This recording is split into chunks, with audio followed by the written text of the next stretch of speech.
हं? काय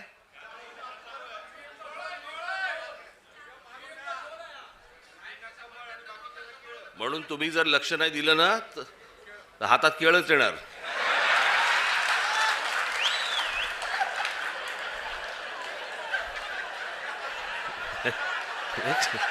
एक सांगितलं तुम्हाला.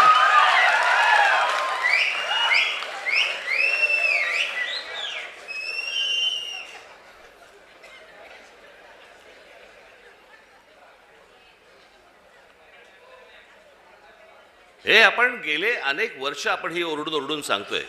मी मागे पण आता आपलं ज्याला शिबिर झालं त्यावेळेला पण मी म्हटलं, लोक आपल्याला सांगतायत की राज ठाकरेंच्या सभांना गर्दी होते पण मतांमध्ये ते येत नाही. कारण हे जे गेल्या 10-12 वर्षात जे सुरू झालंय, लोक आपल्याला मतदान करतायत,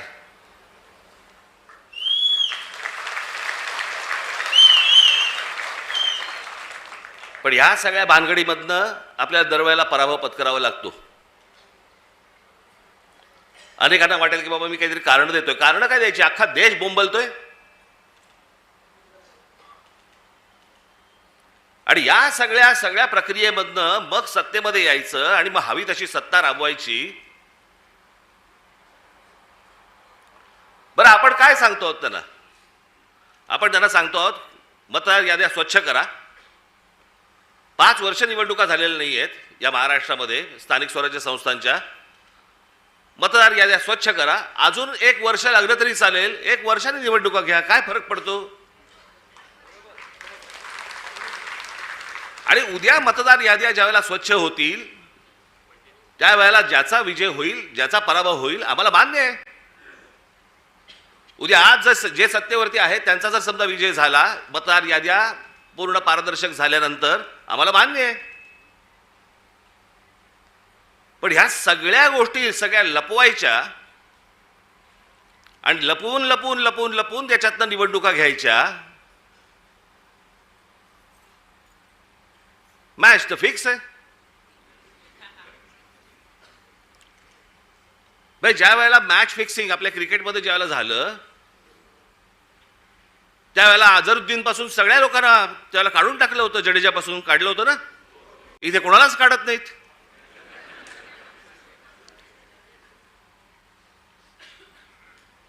मुख्य निवडणूक आयुक्त काय सांगतात म्हणे, सीसीटीव्ही कॅमेरा मधलं जे काही शूटिंग आहे ते म्हणे प्रायव्हेट आहे. प्रायव्हेट काय काय काय त्यांनी शब्द वापरला? हा, त्याची प्रायव्हसी. प्रायव्हसी कसली आली? एखादा माणूस मतदान कुठे करतोय, मत कुठे देतोय, ही प्रायव्हसी असू शकते. मतदार कसा प्रायव्हसी त्याची असेल जपायची? आम्हाला माहिती आहे की मतदार कोण आहे ते.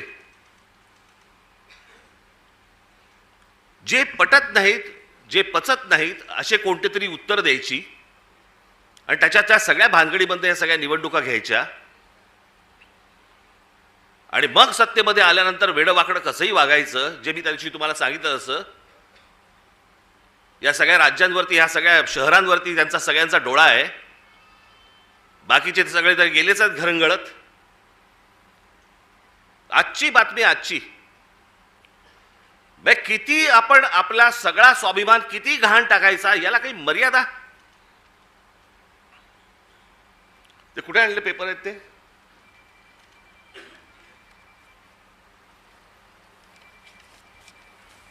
म्हणजे हा मनात ह्यांचा विचार येतो कसा? ही आजची टाइम्स ऑफ इंडियाची बातमी आहे, इंडियन एक्सप्रेसची बातमी आहे.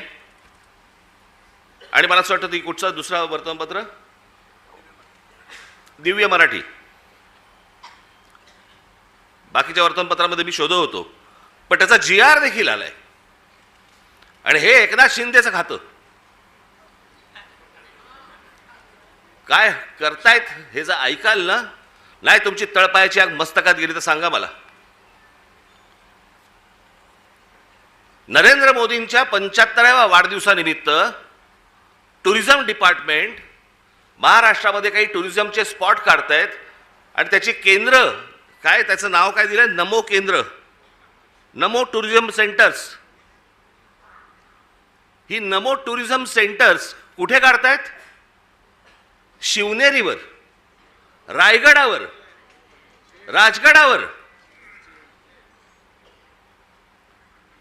जिथे फक्त आमच्या महाराजांचं नाव असलं पाहिजे, इथे टुरिझमची आता सेंटर्स काढायला निघालेत. मी आत्ता सांगतोय, सत्ता असो नसो, वर नाही, खाली नाही, आजूबाजूला नाही, कुठेही नाही,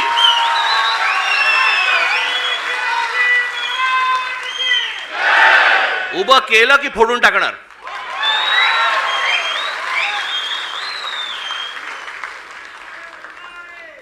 मला स्वतःला मुख्यमंत्री करा म्हणून किती लाचारी करायची? बरं, हे वरती पंतप्रधान देखील माहिती नसेल की खाली काय चाटुगिरी चालू आहे. इथपर्यंत हे कशात येतं? ही सत्ता डोक्यात गेली ना की आम्ही वाटेल ते करू.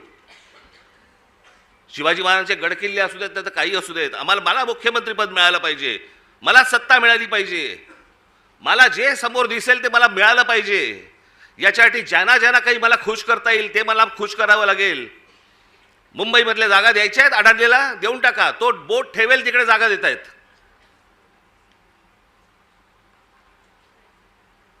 हे सगळं येतं सत्तेतून, सत्ता येते याच्यातून. म्हणून तुम्हाला बारीक लक्ष ठेवायला लागणार आहे. आणि याच्यासाठी म्हणून तो आपला उद्याचा 1 तारखेचा आपण मोर्चा काढतो आहोत. दणदणीत मोर्चा झाला पाहिजे, दिल्लीपर्यंत कळलं पाहिजे महाराष्ट्रामध्ये काय आग पेटली ती.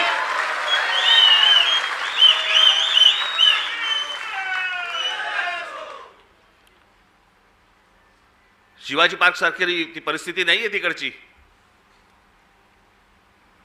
त्याच्यामुळे तिकडे बसेस किती तिकडे जाऊ शकतात वगैरे मला माहिती नाहीये. पण तुम्हाला, माझ्या खास करून माझ्या महाराष्ट्र सैनिकांना, मी आज हे आमचे चॅनलचे सगळे बांधव भगिनी आले, त्यांच्या मार्फत मी माझ्या सर्व महाराष्ट्रातल्या सर्व मतदारांना, माझ्या महाराष्ट्र सैनिकांना, सर्वांना मी सांगतोय की या मोर्चात सामील व्हा. महाराष्ट्रामध्ये काय प्रकारचा राग आहे हा या मोर्चामध्ये तुम्ही दाखवा. तो व्यक्त करण्यासाठी म्हणून तुम्हाला तिकडे यावं लागेल, सर्वांना यावं लागेल. आज नोकरी होती, बॉसने नाही सांगितलं, बॉसला मारा.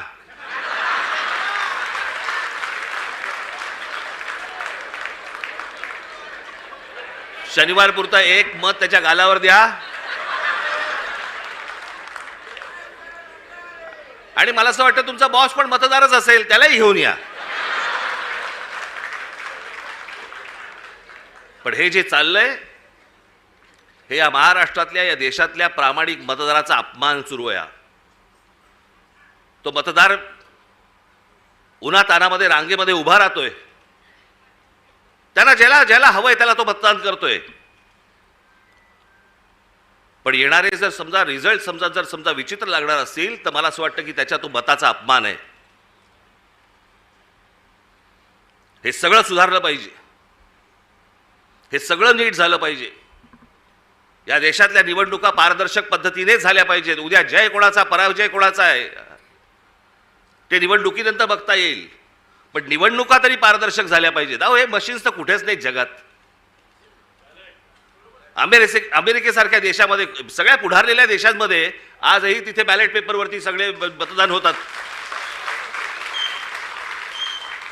3-4 देश आहेत जिकडे वोटिंग मशीन वापरलं जातं, तेही कुठे? आफ्रिकेत.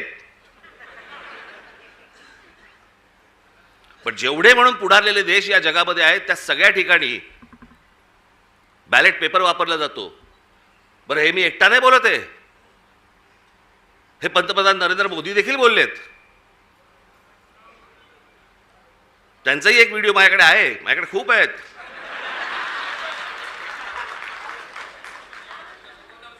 पण मला असं वाटतं की ही गोष्ट तुम्ही सर्वांनी गांभीर्याने घेणं गरजेचं आहे. परवाचा मोर्चा झाल्यानंतर तुम्हाला प्रत्येकाच्या यादी, आज सर्व इथे शाखाध्यक्ष आणि सगळेच मुंबईचे, ठाण्याचे, नवी मुंबईचे अनेक जण आलेले इथे, घराघरामध्ये जा, तुम्हाला चेहरे कळले पाहिजेत. आमचा गजानन कुठे गेला? काळे गजानन, आमच्या गजानन दे काल एक गोष्ट शोधून काढली तिकडे. नवी मुंबई महानगरपालिकेचे आयुक्तांच्या बंगल्यावरती आयुक्ताच्या बंगल्यावरती 550 मतदारांची नोंदणी आहे. नवी मुंबई महानगरपालिकेच्या आयुक्ताच्या बंगल्यावर. तुझ्या इकडेच का काय? आता मला आठवत नाही, मला परवा दिवशी कुठेतरी एकाचा पत्ता सुलभ शौचालयाचा आहे. चला बसला असताना सही घेतली काय?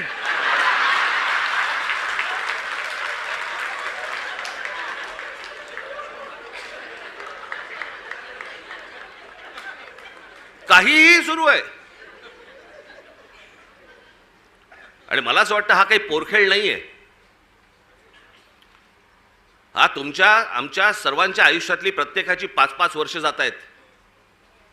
मी नेहमी सांगत आलो, माझा पुनर्जन्मावरती विश्वास नाहीये. या जन्मामध्ये ज्या काही गोष्टी आहेत तुमच्या, या महाराष्ट्राचं भलं झालं पाहिजे, या महाराष्ट्राचं काही चांगलं झालं पाहिजे, याच्यासाठी म्हणून मी स्वप्न पाहतोय, तुम्ही स्वप्न पाहतात. आणि त्या स्वप्नांची जर राखरांगोळी जर समजा ही मशीन्स करणार असतील, काय उपयोग आहे निवडणुकांना? आणि म्हणून मला तुम्हाला फक्त सांगायचं आहे की परवाच्या मोर्चाला दणदणीतपणे तुम्ही याच, पण त्याच्यानंतर घराघरामध्ये जाऊन तुम्हाला चेहरे कळले पाहिजेत, कोण मतदार आहेत, कोण उतरतायत, कोण जात आहेत. हे प्रत्येक ठिकाणी जे सगळे दुबार बिबार भरलेत, हे सगळे नष्ट केले पाहिजेत. आणि अत्यंत चांगल्या पद्धतीने या महाराष्ट्रामध्ये निवडणुका झाल्या पाहिजेत. बाकीच्या ज्या काही कायदेशीर ज्या काही गोष्टी करायच्या आहेत त्या चालू आहेत, ते करणं सुरूच आहे. तुम्हाला 1 तारखेला अनेक गोष्टी समजतीलच, काय काय पुढे सुरू आहे ते. आणि टप्प्याटप्प्याने आपल्याला पुढे जायला लागेल. ही एक खूप मोठी लढाई आहे. ही आपल्याला सर्वांना एकत्र लढावी लागेल, महाराष्ट्राला लढावी लागेल. प्रत्येक वेळेला महाराष्ट्रानेच पहिलं पाऊल पुढे टाकलेलं आहे. यावेळेला देखील पहिलं पाऊल महाराष्ट्रच टाकेल. आणि म्हणून तुम्ही सर्वजण मोठ्या संख्येने येत्या 1 तारखेला आपण दणदणीत पद्धतीने सर्वजण तिथे हजर राहाल अशी एक आशा अपेक्षा बाळगतो. मग अशी म्हटल्याप्रमाणे तिकडे बसेस सगळं किती होऊ शकणार आहे मला माहिती नाही आहे, कारण शक्य नाही होणार. त्याच्यामुळे मी स्वतः लोकलने येणार आहे.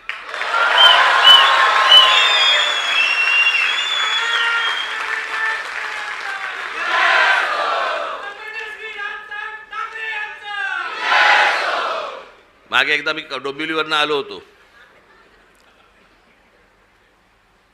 जातानाच मी खूप वर्ष झाली त्याला, बरेच वर्ष झाली त्याला, 3-3.5 तास लागले हो मला डोंबिवलीला पोहोचायला. गचा गचा गचा गचा गचा चालू आहे आपलं तिकडे त्या खड्ड्यामधनं. ट्रॅफिक जॅम, तो सगळा तो तुमचा शिळफाटा. तिथे पोहोचलं की तो शिळफाटा फाट्यावरच मारतो.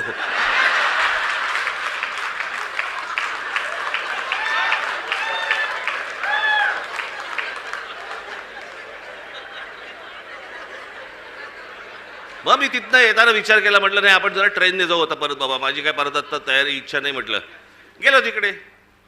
मग आमचे हे सगळे पत्रकार बांधव, एक गर्दी तिकडे. बरं तोपर्यंत त्यांना माहीत नव्हतं मी रेल्वेने प्रवास ह्याच्या अगोदर केलाय तो. मी जवळपास 2 वर्ष मी जे स्कूल फाडला जाताना मी हार्बरने जायचो. त्याच्यामुळे डबे कुठचे येतात वगैरे मला नीट माहिती होतं. मी उभा होतो, गाडी हळू झाली, मी बघितलं लेडीज डबा, महिलांचा डबा होता. हे सगळेजण ताबाताबात होते, सगळे कॅमेरे बिमेरे पत्रकार सगळे. मी आपलं जाताना फक्त एवढंच केलं, हे सगळेजण त्या महिलांच्या डब्यात शिरले, मी मागच्या डब्यात शिरलो.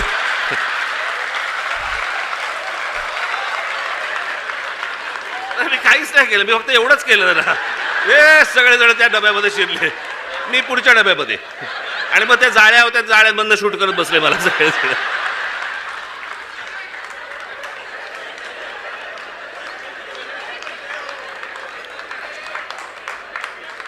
असो, तर मला काय सांगायचंय माझ्या पत्रकार बांधवांना समजलं असेल. 1 तारखेला विनाकारण गर्दी करू नका. तर मी 1 तारखेला तिकडे येणार आहे. रेल्वेने मी खूप अगोदरच पोहोचणार आहे तिथे, लवकर येऊन थांबणार आहे तिकडे. कुठे थांबणार ते सांगणार नाही तुम्हाला, पण अगोदर येणार. तुम्ही सगळेजण जोरदार तयारीला लागा. 1 तारखेला तर या, पण त्याच्यानंतर प्रत्येकाला घराघरामध्ये जाऊन सर्व मतदारांना आपण भेटा, त्यांच्याशी बोला, मतदार यादीमधलं नाव सगळ्यांची चेक करा आणि मग जेव्हा कधी निवडणुका होतील, जेव्हा कधी काय होतील त्यावेळेला आपण निवडणुका लढू. तोपर्यंत आज जे पाहिलंय ते घराघरापर्यंत पोचवा. धन्यवाद. जय हिंद, जय महाराष्ट्र.